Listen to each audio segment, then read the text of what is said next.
Indonesia.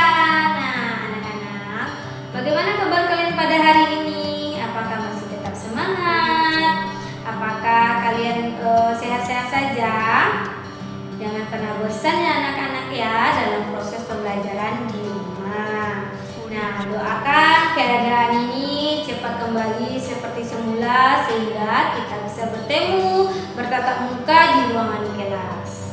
Nah, anak-anak, pada hari ini materi kita masih sama dengan hari sebelumnya, yaitu tentang teks berita. Sudah saya jelaskan pada video saya sebelumnya tentang teks berita dan poin-poin yang terkait pada sebuah teks berita. Nah, sekarang materi kita selanjutnya masih berkaitan dengan teks berita, yaitu menyajikan teks berita secara tertulis dan lisan. Nah, apa saja yang harus kita perhatikan untuk menyajikan teks berita secara tertulis dan lisan?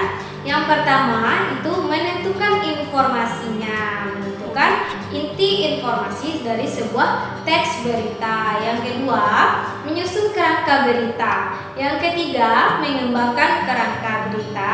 Yang keempat, kita menentukan judul berita. Yang kelima, membacakan berita. Nah, itulah 5 poin penting yang harus diperhatikan dalam sebuah menyajikan teks berita secara tertulis dan secara lisan. Nah, perhatikan video saya selanjutnya. Saya akan menjelaskan bagian penting dari 5 poin yang tergolong pada menyajikan berita secara tertulis dan lisan. Selamat menyaksikan.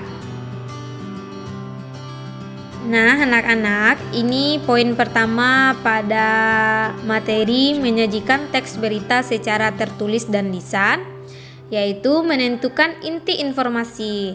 Ada poin-poin pentingnya atau syarat-syarat yang harus diperhatikan.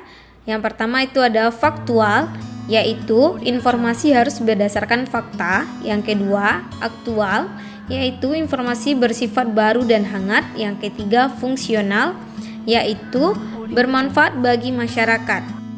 Selanjutnya kita masuk pada nomor 2, yaitu menyusun kerangka berita.